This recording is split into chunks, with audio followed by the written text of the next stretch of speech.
So how do you know if your core values are real? Number one, you have or would fire someone that violates them. These are tools you use to drive. If you won't fire someone for it, then it's just nice. It is not a core value. Two, you will and or have taken a financial hit to protect that core value. And three, it's already there. It's already in the company. It may be a bit lost or a little bit quiet. This is the most important point about core values. Number one, you don't invent them or inspire to them. You discover them. They're already there, alive in the company. Most important thing, they're not aspirational. I had a client who one of their core values was accountability. So after we did our planning session, I came back for the next quarter, and we went through and reviewed their results. I measure how well people crush their rocks. They crushed 42% of their rocks. You can't have an accountability core value if you only crush 42% of your rocks. It was what we call aspirational. So core values are things that are freakishly unique about people who thrive in your company. Freakishly unique.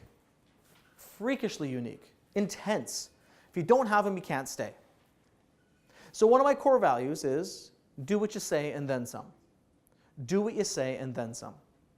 So if we say we're going to do something, we always do something else. And everyone who works with me is that way. Have you ever met someone who doesn't have that?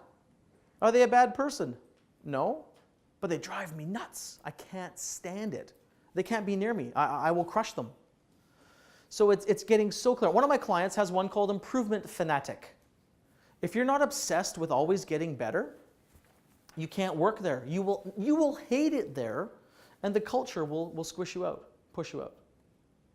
So this has been treated in the past like kind of a fluffy HR thing. This is a strategic tool. Every single person in a company needs to live according to these. All your decisions are made according to these. If a decision doesn't fit the core values, then you don't make it. It's intense, so you got to get it right. Any questions before I tell you how to figure them out?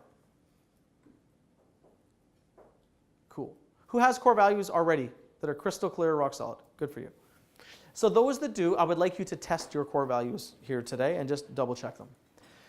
One of the other tests that we do on quarterly plannings with companies is we get people to tell stories about people living the core values. And guess which core values get the most stories? The ones that are strongest. And if nobody has a story about one of your core values, again, it's probably not a core value. So Jim Collins has a thing called Mission to Mars. Have any heard of this one? It was in the article we recommended you read. Mission to Mars.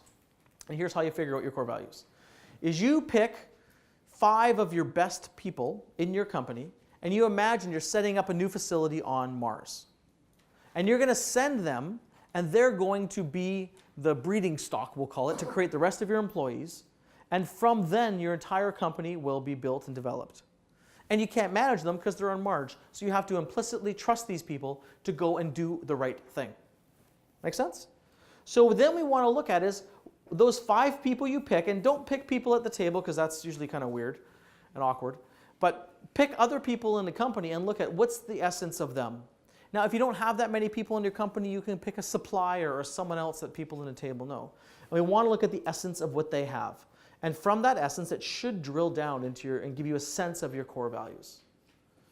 Make sense?